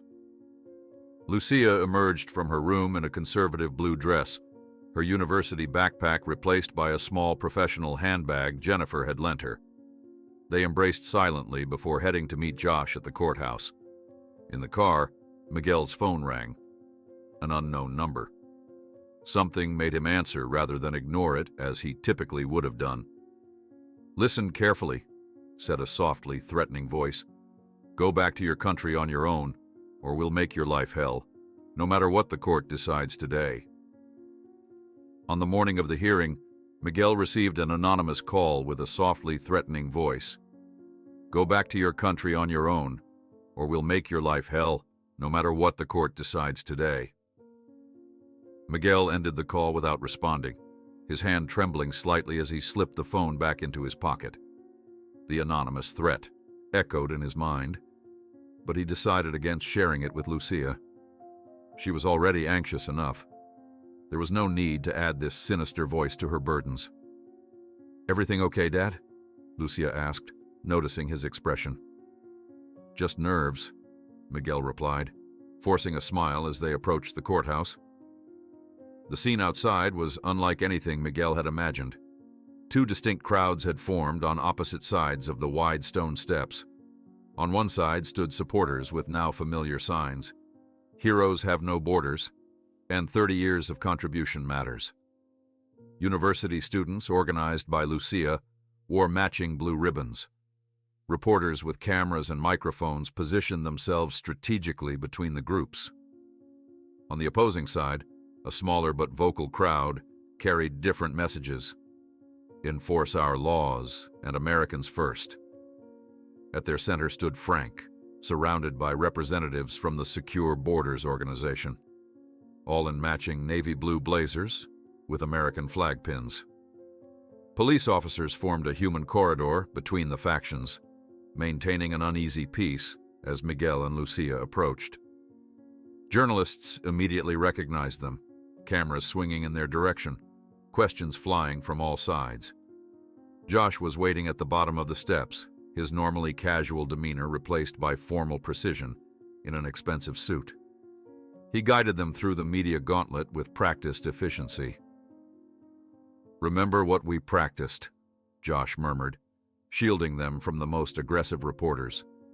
"They have money and connections, but we have truth and public opinion." As they neared the entrance, Frank arrived with his entourage, a team of attorneys carrying premium leather briefcases and representatives from Secure Borders who positioned themselves strategically for maximum media visibility. Frank's eyes locked with Miguel's momentarily. There was no guilt there, only calculated determination. Miguel realized that to Frank, this wasn't personal. It was simply business protection and perhaps political opportunity. The thought was somehow more disturbing than if it had been mere vendetta. Inside, the courtroom was already packed. The Thompson family occupied the front row, all wearing blue ribbons matching the student protesters outside. Behind them sat journalists frantically taking notes and citizens who had lined up since dawn to witness the proceedings. Before taking his seat at the defense table, Josh placed a reassuring hand on Miguel's shoulder. "Whatever happens today, you've already changed the conversation about immigration in this country. Remember that." The proceedings began with clinical efficiency. The immigration judge, a stern woman in her 60s with reading glasses perched on her nose, called the court to order and outlined the day's agenda. Miguel's petition for permanent residency would be considered, along with opposing arguments regarding his eligibility. Frank was the first to testify against Miguel, his practiced demeanor suggesting careful coaching. "I respected Miguel as a driver," Frank began, his voice carrying a rehearsed sincerity, "which is why I was shocked to discover evidence of systematic log falsification and safety violations in his records." Frank detailed alleged instances where Miguel had driven beyond legal hours, skipped mandatory rest periods, and operated equipment that hadn't passed safety inspections. Each accusation was technically true, but stripped of the context that Frank himself had mandated these violations under threat of termination. When Josh rose for cross-examination, his approach was methodical rather than confrontational. "Mr. Hodgins, you've just testified that these violations shocked you when discovered," Josh began. "Could you clarify when exactly you discovered them?" Frank shifted slightly. "During a routine audit, following Mr. Ramirez's involvement in the highway incident." "Interesting timing," Josh noted. If Mr. Ramirez's conduct was so concerning, why did you employ him continuously for 15 years? We have many drivers. Violations sometimes slip through. Josh approached the witness stand. All drivers were primarily immigrant drivers with uncertain documentation status. Objection! Frank's attorney stood. Counsel is making inflammatory insinuations. The judge overruled the objection, allowing Josh to continue his methodical dismantling of Frank's testimony. With each question, Frank's confident facade cracked slightly, revealing the inconsistencies in his claims. As Frank finally stepped down, looking considerably less composed, Josh signaled to the back of the courtroom. To Miguel's surprise, 3 of his former colleagues, Pete, Hector, and Danielle, stood and made their way forward. Your Honor, we call Pete Donovan as our next witness, Josh announced. Pete, a 30-year veteran driver with a reputation for blunt honesty, took the stand. Under Josh's questioning, he described the systematic pressure placed on drivers to exceed legal hours. It wasn't optional, Pete testified, his weathered face serious. Frank would tell us, either the load arrives on time, or you don't need to come back. When Miguel's wife got sick, the pressure doubled for him. Frank knew he couldn't risk losing health insurance. Hector and Danielle followed with similar testimonies, each corroborating the other's accounts. Most damaging was Danielle's revelation that she had maintained a secret log documenting the disparity between official company records and actual driving hours, evidence she had originally gathered for a potential labor complaint. I kept this for 3 years, Danielle explained, sliding a thumb drive across to the judge. It shows how Frank's company maintained 2 sets of records, the official logs for regulatory inspection and the real schedules drivers were forced to follow. The judge examined the evidence with increasing concern, occasionally glancing toward Frank, whose complexion had grown, noticeably paler. His attorneys huddled in urgent, whispered conference. Josh then presented documentation revealing that Frank had systematically targeted immigrant drivers for the most punishing schedules, leveraging their vulnerable status to enforce compliance with illegal demands. Your Honor, Josh concluded this segment, what we're seeing is not an employee violating company policy, but a company systematically exploiting vulnerable workers and then attempting to scapegoat them when convenient. When Miguel's turn to testify finally came, the courtroom had grown hushed. He approached the witness stand, acutely aware of the many eyes upon him, supporters, opponents, and most importantly, Lucia, whose face registered every emotion as she watched her father. The judge addressed Miguel directly. Mr. Ramirez, before your attorney continues, I have a question I'd like you to answer plainly. Why should we allow you to remain in this country? The directness of the question momentarily caught Miguel off guard. He had prepared for legal technicalities, not philosophical justification. He glanced at Josh, who gave an almost imperceptible nod. Your Honor, Miguel began, his accent more pronounced under stress. I came to this country legally 30 years ago. I married here, became a father here, buried my wife here. I've paid taxes every year, even when it meant skipping meals to do so. He paused, gathering his thoughts. When my wife got cancer, I faced an impossible choice: maintain perfect documentation or work enough hours to pay for her treatment. I chose her life over paperwork. That was wrong according to the law, but I cannot believe it was wrong as a husband and a father. The courtroom remained silent as Miguel continued. America has been my home longer than Mexico ever was. I don't know what more I could have done to earn my place here. I work hard. I follow laws. When I saw a family in danger, I didn't calculate risks to myself. I acted to save them because that's what humans should do for each other. Miguel's voice grew stronger. I'm not asking for special treatment. I'm asking for recognition that one mistake shouldn't erase 30 years of contribution. My daughter is American. My life is American. My heart is here. When Miguel finished, the silence in the courtroom lingered, Even the secure borders representatives seemed momentarily affected by his simple eloquence. Mark Thompson was called next, describing the highway incident in vivid detail. This man positioned his truck to absorb a potential impact that could have killed him, Mark testified, emotion breaking through his usually controlled demeanor. He didn't hesitate. He didn't know who was in our vehicle. He risked everything to save strangers. After nearly 6 hours of testimony, Josh delivered his closing argument, framing Miguel's case as a test of national values. The law exists to protect society, Josh concluded, and society is better with Miguel Ramirez in it. This isn't just about one man's documentation status. It's about whether we value 3 decades of contribution, tax payment, and demonstrated character over a single administrative failure during a family health crisis. Frank's attorney countered with arguments about rule of law and the dangers of creating special exceptions, but his earlier confidence had visibly eroded as the day progressed. When all arguments concluded, the judge announced she would retire to chambers to consider her decision. The tense silence fell over the courtroom as she gathered her papers and exited through a side door. Miguel sat motionless beside Josh, painfully aware of Lucia's anxious expression in the front row.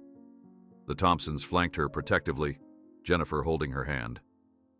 Behind them, Miguel's former colleagues waited stoically, having risked their own jobs to testify on his behalf. The 57 minutes the judge deliberated felt like separate lifetimes to Miguel. He thought of Rosa, of their early years together, of the promises they'd made to give Lucia opportunities they never had. He thought of his small apartment, his newly purchased truck, the life he'd built piece by piece over decades. When the judge finally returned, her expression was unreadable. The courtroom collectively held its breath as she adjusted her glasses and reviewed her notes one final time.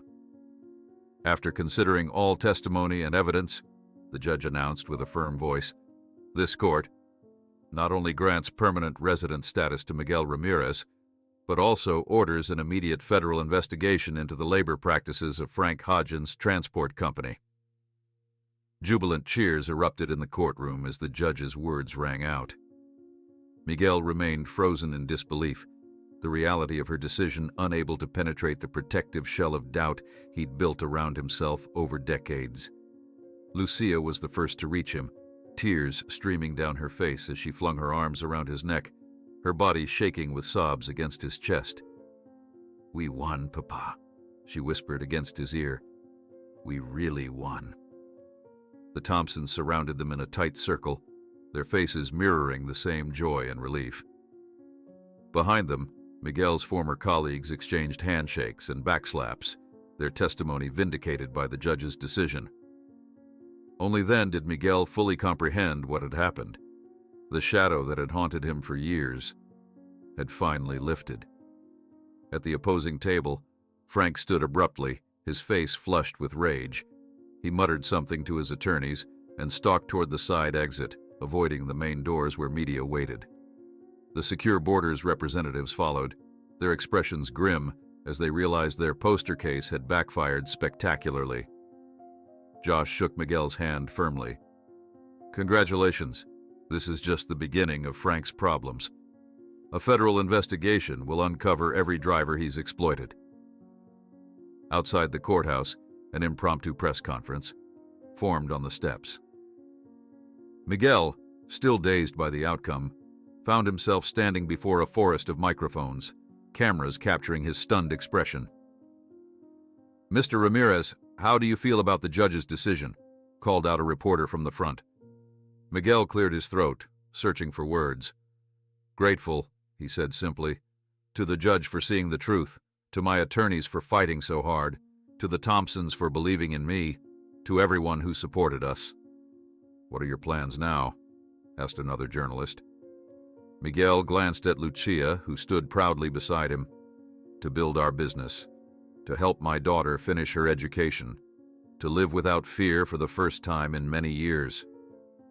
The celebration continued that evening at the Thompsons' home, where friends, supporters, and even some of the university students gathered to toast Miguel's victory. The house buzzed with conversation, music, and laughter. A stark contrast to the tension that had defined Miguel's existence for so long. Jennifer had prepared a feast with both American and Mexican dishes, the dining table overflowing with food. Mark uncorked bottles of champagne, filling glasses and raising the first toast. To Miguel Ramirez, who saved my family twice, once on the highway, and once by reminding us what true American values really mean. Miguel felt a warmth that had nothing to do with the champagne he sipped. For the first time since Rosa's death, he allowed himself to relax completely, his shoulders dropping from their perpetual defensive hunch. Later that evening, as the party continued around him, Miguel stepped outside onto the Thompsons' patio for a moment of quiet reflection.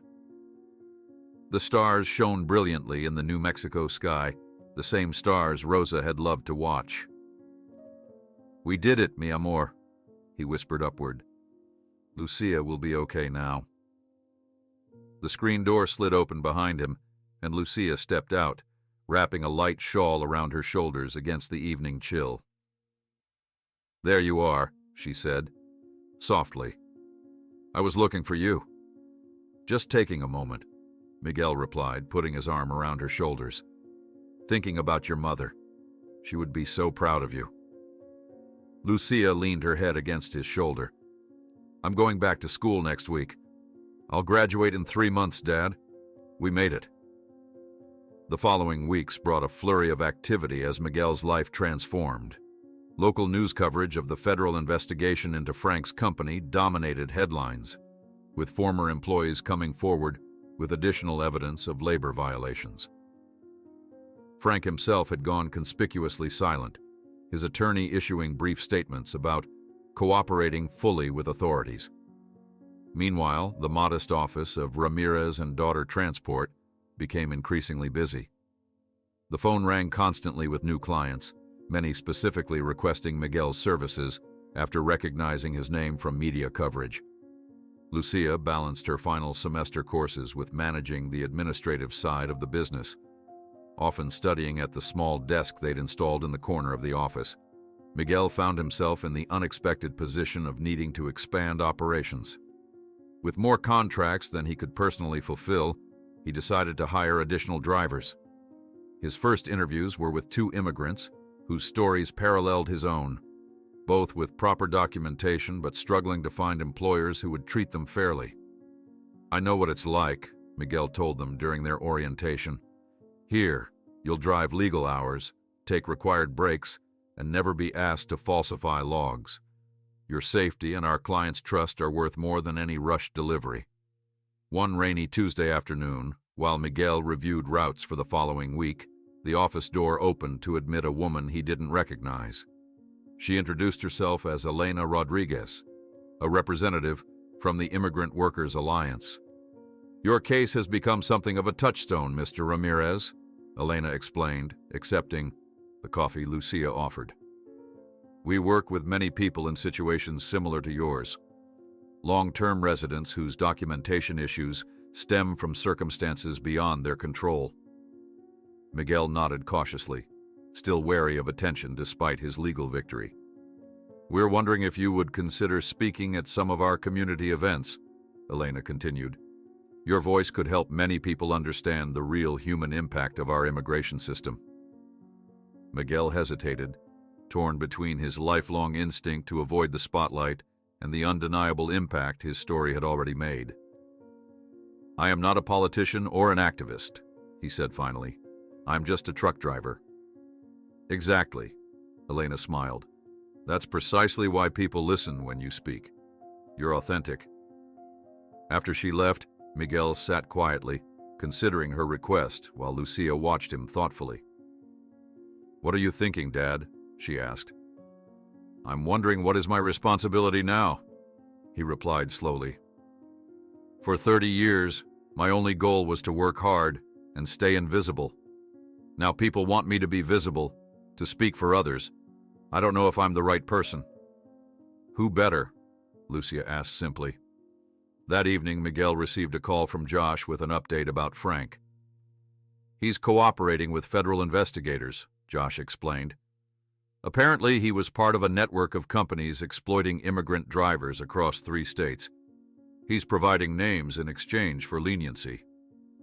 Will he face charges? Miguel asked, surprised by his lack of satisfaction at Frank's downfall. Almost certainly, Josh replied. The evidence is overwhelming, but the bigger impact will be industry-wide reforms that may result from this investigation. Miguel thought of the thousands of drivers still working under conditions similar to what he had endured. The impossible choices, the constant fear, the exploitation of their vulnerability. 2 weeks later, Miguel found himself standing at a podium in a small community center, addressing a gathering of immigrant families. His hands trembled slightly as he adjusted the microphone, unaccustomed to public speaking. But when he began to talk about his journey, from legal entry through Rosa's illness to his highway rescue and subsequent fight, the words flowed naturally. The hardest part wasn't the work, he told the attentive audience. It was the fear, the constant knowledge that everything you've built could disappear because of one mistake, one moment of bad luck, one piece of paper. As he spoke, Miguel noticed heads nodding in recognition, saw the shared experience reflected in the eyes watching him. He realized that in telling his story, he was validating theirs, acknowledging struggles often invisible to the broader society. After his speech, families lined up to speak with him, many sharing their own stories of navigating the complex immigration system while building lives, raising children, and contributing to their communities. At dinner that night, Mark and Jennifer Thompson shared news of their own. We're establishing a legal aid foundation, Jennifer explained excitedly. For immigrants facing situations like yours, we've already recruited a network of attorneys willing to provide pro bono services. Your case showed us how many people are caught in similar limbo, Mark added. Good people who contribute enormously, but lack resources to navigate the system.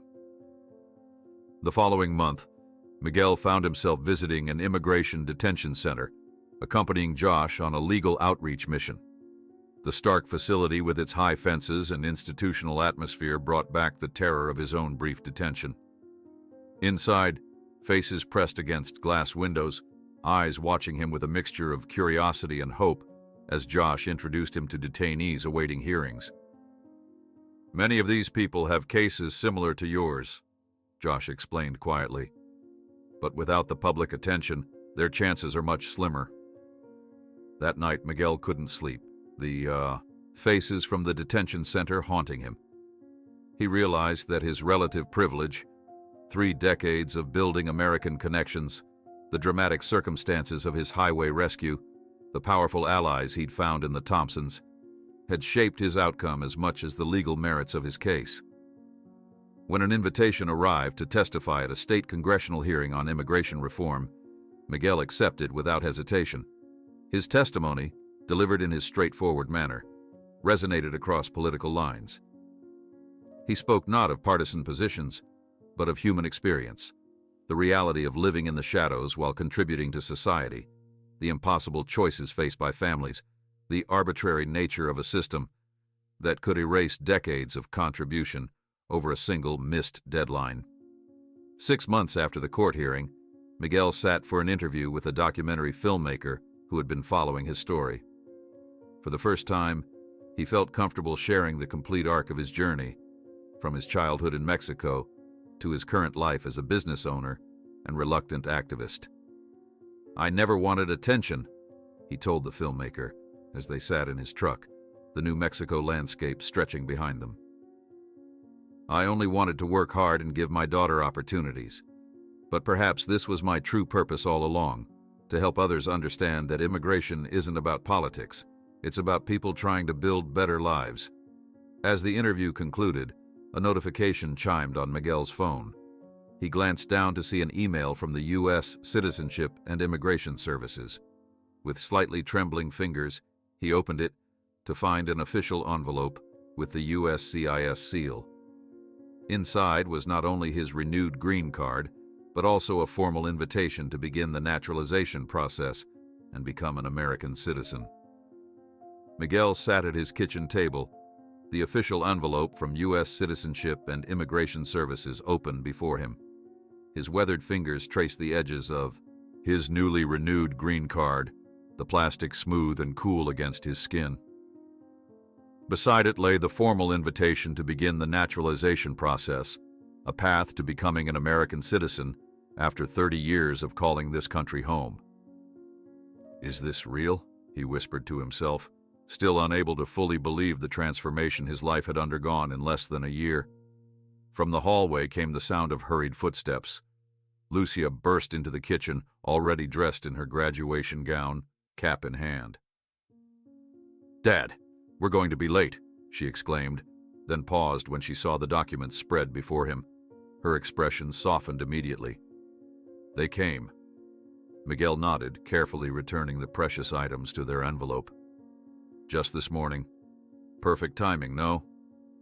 "Perfect," Lucia agreed, her eyes glistening with unshed tears. She straightened her shoulders, composing herself. "Now hurry. Today is about my graduation, not your paperwork." 2 hours later, Miguel sat in the university auditorium, digital camera clutched in his hands, as hundreds of black-robed graduates filed into their seats. The academic pageantry, something he had only seen in American movies, now included his daughter. Pride swelled in his chest, nearly overwhelming him as Lucia's name was called. Lucia Elena Ramirez, summa cum laude. Miguel rose to his feet, unashamedly filming as tears streamed down his face.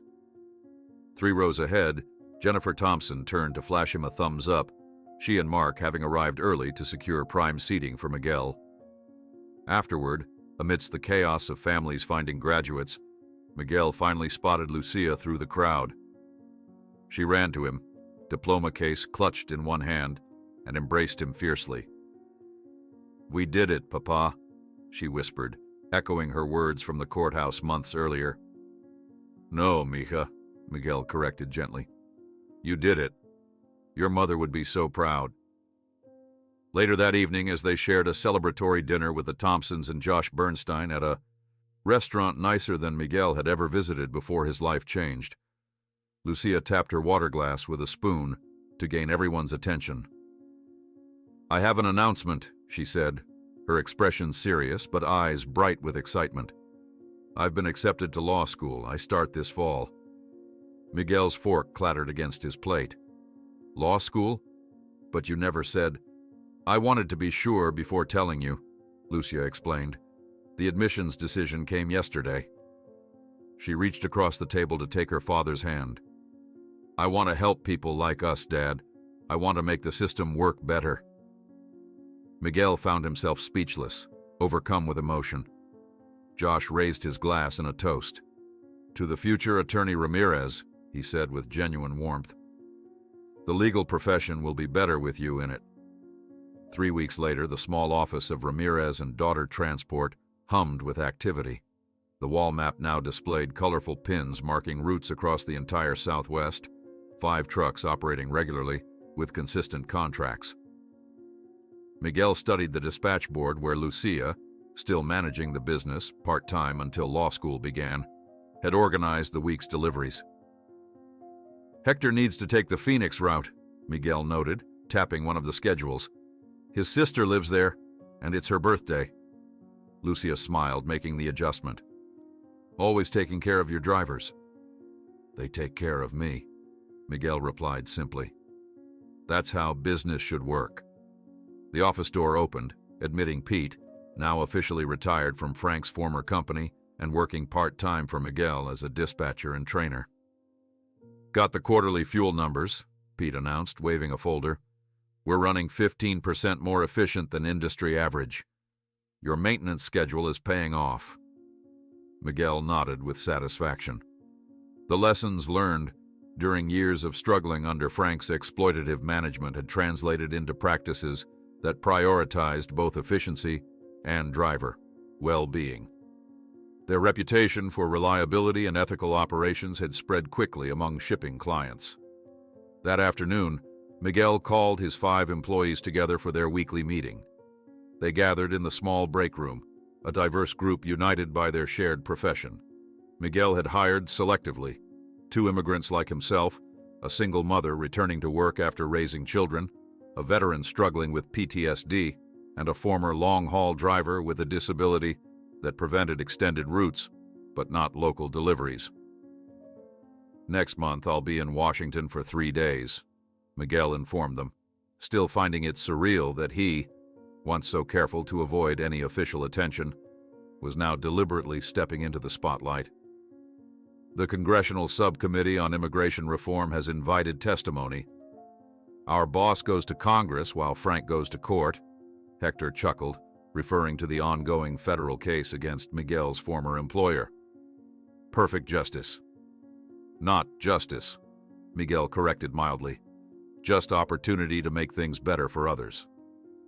In Washington the following month, Miguel found himself seated before a panel of legislators, microphone positioned perfectly to capture his testimony. He wore a new suit, his first ever custom-tailored clothing, purchased at Jennifer's insistence for this occasion. "Mr. Ramirez," began the committee chair, "your case has become something of a catalyst for broader discussions about our immigration system. Could you share what you believe are the most significant failures in the current process?" Miguel leaned slightly toward the microphone, his accent still present, but his words carefully chosen. "The greatest failure is forgetting that immigration policies affect real people, not abstract concepts," he replied. "When my wife died and I missed a filing deadline while paying her medical bills, the system offered no flexibility, despite 30 years of documented contribution to this country. That rigidity serves neither America's interests nor its values." For nearly an hour, Miguel answered questions from representatives across the political spectrum. Some were clearly sympathetic, others more challenging, but Miguel maintained the same straightforward dignity regardless of who addressed him. "Would you consider yourself an immigration activist now, Mr. Ramirez?" asked one representative near the session's end. Miguel considered the question carefully. "I consider myself a truck driver who can no longer remain silent when he sees others facing the same struggles he once did. If that is activism, then yes." Upon returning to Albuquerque, Miguel found a letter waiting. The date for his citizenship test and naturalization interview had been set. Lucia immediately began helping him study American history and government, flashcards spread across their kitchen table every evening. "Who wrote the Declaration of Independence?" Lucia quizzed him, suppressing a smile at her father's intense concentration. "Thomas Jefferson," Miguel answered confidently, "with help from Benjamin Franklin and John Adams." "Who was the president during World War I?" Miguel frowned momentarily. "Woodrow Wilson." They continued for hours, Lucia patiently correcting his pronunciation of historical figures' names, Miguel absorbing information with the same determination he had once applied to learning English and American driving regulations. "You know," Lucia observed one night, setting aside the flashcards, "most natural-born citizens couldn't pass this test." "Then they should appreciate their good fortune," Miguel replied with a small smile. On the day of his citizenship test, Miguel arrived at the Federal Building 2 hours early, too nervous to remain at home. The Thompsons and Josh met him there, providing moral support as he waited for his appointment. Inside the examination room, Miguel answered each question carefully, his nervousness gradually fading as the immigration officer, a woman about his age with kind eyes, nodded approvingly at each correct response. "Congratulations, Mr. Ramirez," she said when they finished. "You've passed with a perfect score. Your naturalization ceremony is scheduled for next month." When Miguel emerged with the good news, Lucia embraced him tightly, whispering, "One step closer, Dad. One step closer." The naturalization ceremony took place in a grand federal courthouse, its marble columns and soaring ceilings lending gravity to the proceedings. Miguel sat among 97 other immigrants from 42 different countries, a global tapestry of humanity united by their choice of America as home. In the gallery, Lucia sat with the Thompsons and Josh, all watching with evident emotion as the proceedings began. When Miguel's turn came to take the oath of citizenship, his right hand raised, his voice joined the chorus reciting the sacred words that completed his 30-year journey. I hereby declare on oath that I absolutely and entirely renounce and abjure all allegiance and fidelity to any foreign prince, potentate, state, or sovereignty, of whom or which I have heretofore been a subject or citizen. As the words flowed from his lips, Miguel felt Rosa's presence beside him, sharing this moment he had once thought impossible. 2 weeks later, Miguel made his first cross-country delivery as an American citizen. He had specifically requested this route, which would take him back through the stretch of Interstate 40 where everything had changed. His truck, recently repainted with a refreshed logo, and the American flag alongside the Mexican flag, hummed powerfully beneath him. Approaching the now familiar curve, Miguel noticed something new, a small roadside memorial marker that hadn't been there before. He pulled onto the shoulder and stepped down from his cab, walking to the simple plaque embedded in a stone. In recognition of extraordinary courage, the inscription read. On this spot, Miguel Ramirez prevented a tragedy through selfless action. Heroes have no borders. Miguel stared at the marker, deeply moved by this unexpected honor. He hadn't been informed about the installation, suspecting the Thompsons might have arranged it without telling him. Returning to his truck, Miguel adjusted his worn cap and stroked his now completely gray beard. He picked up the small framed photo of Rosa that held a permanent place on his dashboard. You always said every problem has a solution, mi amor, he murmured, adjusting the rearview mirror that now displayed a sticker. Heroes have no borders. His radio crackled with Lucia's voice from the dispatch center. Everything okay out there, Dad? Miguel smiled, accelerating back onto the highway. Everything's fine, Mija. I'm finally driving my own road, he replied, as the setting sun painted the Arizona desert in gold and crimson, the same sun illuminating both the country that had embraced him and the one that had given him birth.